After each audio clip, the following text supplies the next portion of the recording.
السلام علیکم. راکس اردو کے ساتھ میں ہوں عائشہ راٹھور.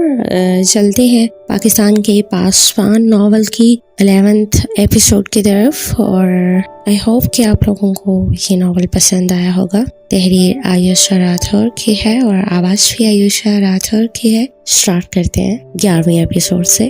کچھ پتہ نہیں صاحب یہ ملک کس طرف جا رہا ہے. اچانک علی اور کیپٹن ظفیر کے کانوں میں سپاہی سوار محمد کی پریشان سی آواز سنائی دی. علی ایک دم سے چونکا. کیوں بھائی جوان، پریشان کیوں ہو؟ گھر میں تو کوئی پریشانی نہیں. نہیں صاحب، بس ملک کی پریشانی ہے. یہ بھی تو ہمارا گھر ہے نا.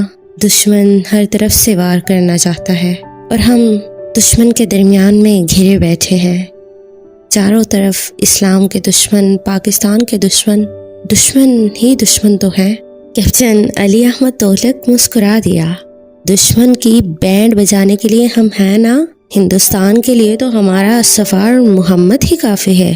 کیوں بھائی جوان؟ علی سوار محمد کے کاندھے پر ایک دھپ رسید کر کے بولا اور اس کے ارد گرد اپنے ہاتھ پھیلا دیے. تو وہ عجیب سی ہنسی ہنسنے لگا. سوار محمد، یہ شیطانی چالیں چلنا تو دشمن کا ہمیشہ سے ہی خاصا رہا ہے، لیکن جانتے ہو آج تک وہ کبھی کچھ بگاڑ نہیں پایا پاکستان کا. پتہ ہے جب علامہ اقبال نے پاکستان کا خواب دیکھا تھا تب بھی حالات بہت ناسازگار تھے، اور جب ہمارے بانی پاکستان قائد اعظم محمد علی جناح نے اپنے گھر پاکستان، اس الگ وطن کو حاصل کرنے کا بیڑا اٹھایا تب کیا تھا؟ یاد ہے کیا تھا تب؟ تاریخ پڑھی ہے کبھی؟ ظلم و تشدد کے پہاڑ توڑے گئے تھے، پریشانیاں اور مشکلات سبھی تو تھا، مگر انہوں نے ہمت نہیں ہاری. وہ ڈٹے رہے. کس لیے؟ اپنے گھر پاکستان کے لیے، مسلمانوں کے لیے. وہ حالات سے نہیں گھبرائے، یہاں تک کہ حالات ان سے گھبرا گئے. مسائل نے انہیں ڈگمگانے نہیں دیا. بے پناہ ظلم ہوئے، جبر و تشدد کی وارداتی داستانیں ہوئیں، شہادتیں ہوئیں. غرسیہ کے مسلمانوں نے بہت کچھ کھویا، لیکن جس ملک کا، جس ریاست کا خواب دیکھا گیا اس کو تعبیر دیکھ کر ہی دم لیا. اور دیکھو تم، مسلمانوں کی یہی تو شان ہے. دکھ سکھ، خوشحالی، مفلسی، سہولیات ہوں یا پھر تنگ دستی، سب ساتھ چلتا ہے. اس لیے آج بھی ہم نے ایک متحد قوم بن کر اپنے حالات بدلنے ہیں. دشمن کو اس کے ناپاک عزائم میں پسپا کرنا ہے. کیپٹن علی احمد تغلق اس ٹائم بہت جوش سے بول رہے تھے. سب جوان بھی ان کی طرف متوجہ ہو گئے. کیوں بھائی جوانوں، مل کر ایک نعرہ ہو جائے، نعرہ تکبیر، اللہ اکبر. اور میں پاکستان کا بیٹا ہوں، نہ جھکا کبھی نہ بکا کبھی، کیونکہ میں پاکستان ہوں اور میں پاکستان آرمی کا حصہ ہوں. سب نے ایک زبان ہو کر نعرہ لگایا، پاکستان زندہ باد، پاک آرمی پائندہ باد. اور ہلکا سا مسکرا دیے جیسے دل مطمئن ہو. اس وقت وہ دونوں پیدل مارچ کر رہے تھے. یار مارچ سے کوئی رابطہ ہوا؟ علی نے ظفیر سے پوچھا. ہاں، وہ اپنے پسندیدہ مقام سیاسن پہنچ گیا ہے، لیکن میرا ابھی تک اس سے کوئی رابطہ نہیں ہوا. زندگی رہی تو پھر سے تینوں اکٹھے ہوں گے انشاءاللہ. انشاءاللہ. شام و سحر ایک ہی ڈگر پر چڑھ رہے تھے. خاموشی ہوتی تو سناٹے کی مانند لگتی، اور اگر گولیوں کی بوچھار شروع ہوتی تو ایسے لگتا کہ جیسے کسی سنسان جگہ پر بے شمار پٹاخے رکھ دیے ہوں. اور پٹاخوں سے یاد آیا، آج کل انڈین میڈیا کو بھی کافی پٹاخے لگے ہوئے تھے. ان کی زبان آگ اگلتی تھی اور ان کے ذہن منافقت سے بھرے ہوئے تھے. خیر، بھارت مسلسل لائن آف کنٹرول کی خلاف ورزی کر رہا تھا، جو کہ وہ ہمیشہ سے کرتا آیا تھا. اس وقت بھی سب اپنی ڈیوٹی سر انجام دے رہے تھے. اسلحے سے لیس تمام جوان ادھر ادھر گھومتے ہوئے ایک دوسرے پر فکریں اچھال رہے تھے. اگر کوئی آ کر یہاں دیکھتا تو حیران و پریشان رہ جاتا. اتنے پیچیدہ حالات میں بھی وہ کیسے خوشباش، کس طرح سے مطمئن نظر آ رہے تھے. اور یہی تو زندگی ہے، سرحدوں کے محافظوں کی.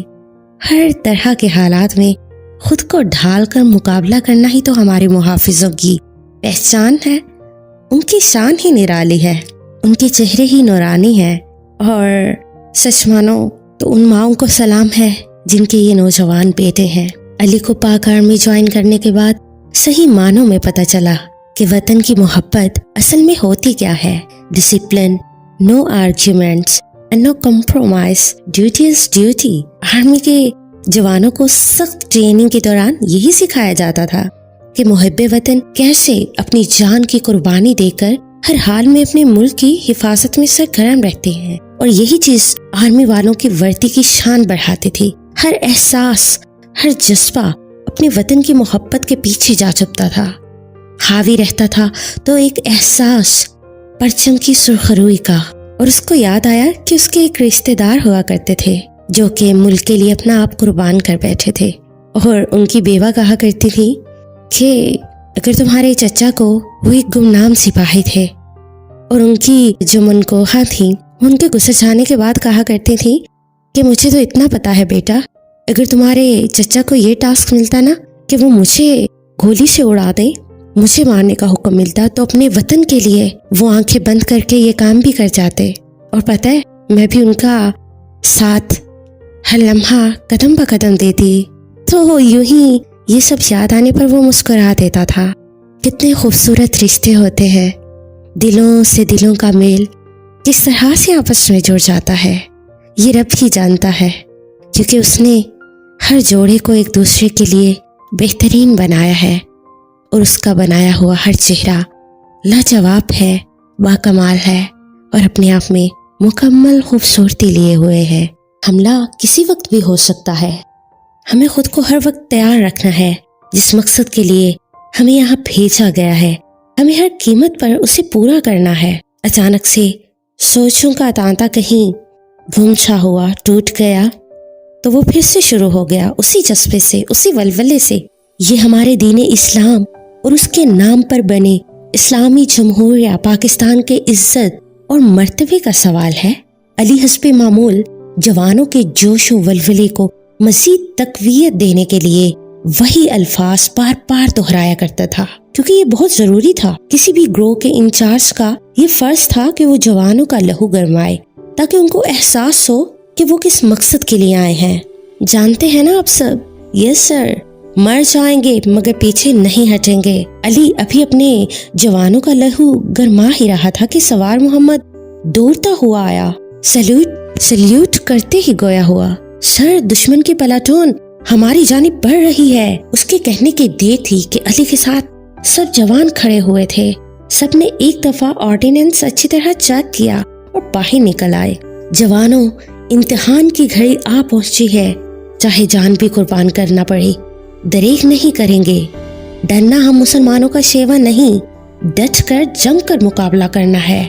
दिल में एक अहद, एक सोच, एक जज्बा हो, शहीद हो या गाजी, क्योंकि शहीद कभी मरा नहीं करते। यस सर, सबने पूरे जोश और वलवले से बुलंद आवाज में एक साथ कहा था।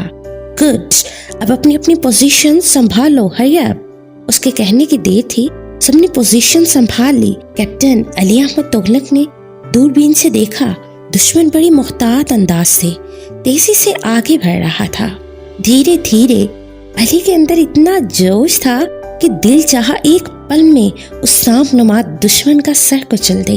मगर जोश के साथ साथ हिकमत अमली असहद जरूरी थी, और हिकमत अमली हर काम में जरूरी होती है। तो जवानों, आगे बढ़ो, उसने ऊंची आवाज में ऑर्डर दिया। जब तक मैं ना कहूँ कोई फायर नहीं करेगा। कोई शक? No sir. दुश्मन की फौज तेजी से आगे बढ़ रही थी, इस बात से बेखबर कि पाक फौज सोते में भी अपनी आंखें हमेशा खुली रखती है, और यहीं पर उनसे गलती हुई थी। अली उनकी कार्रवाई का इंतजार कर रहा था। उन्हें अपनी गलती का एहसास तब हुआ जब वो मैदान में उतर आए। जो ही दुश्मन की फौज ने पहल की, कैप्टन अली अहमद तुगलक ने काउंटडाउन शुरू कर दी। 5, 4, 3, 2, 1, 0 फायर। उस जानिब से भी फायर खोल लिए गए थे। दुश्मन के जवान धड़ाधड़ गिर रहे थे। पाकिस्तान पर झूठी सर्जिकल स्ट्राइक करने वाली दुश्मन की लाहौर नातवा फौज के जवान मिनटों में मिट्टी का ढेर बन चुके थे। पाक फौज की बरवक्त हिकमत अमली काम कर गई थी। बौखलाहट का शिकार दुश्मन की फौज अंधाधुंध फायर करने लगी। हमारे कुछ जवान जख्मी और कुछ को शहादत नसीब हुई थी, लेकिन दुश्मन का पूरी तरह से सफाया कर दिया गया था। तभी एक सनसनाती गोली कैप्टन अली अहमद तुगलक के बाजू से आर पार हो गई थी। खून तेजी से बहने लगा था। सिपाही सवार मोहम्मद तेजी से अपने कैप्टन की जानिब बढ़ा। वो जल्दी में बाजू देकर अली को उठाने की कोशिश करने लगा। सर, मैं आपको कुछ नहीं होने दूंगा। नहीं सवार मोहम्मद, तुम आगे बढ़ो। नहीं सर, मैं आपको छोड़कर नहीं जा सकता। आपकी दुल्हन आपका इंतजार कर रही होगी।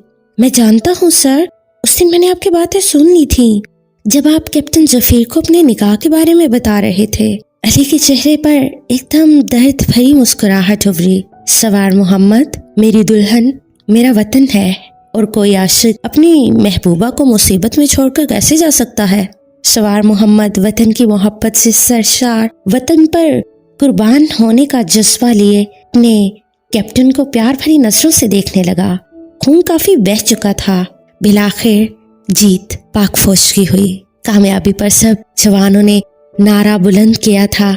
नाराए तकबीर, अल्लाह अकबर, पाकिस्तान जिंदाबाद। Mission complete sir. वायरलेस के जरिए कामयाबी की इत्तला दे दी गई थी। गो के जाने वालों का मलाल था, लेकिन खुशी इस बात की थी कि शहादत उनका मुकद्दर ठहरी और पाकिस्तान जीत गया था। सो जानिए नेक्स्ट एपिसोड में क्या होने वाला है। तब तक अपना और अपनों का ढेर सारा ख्याल रखिएगा।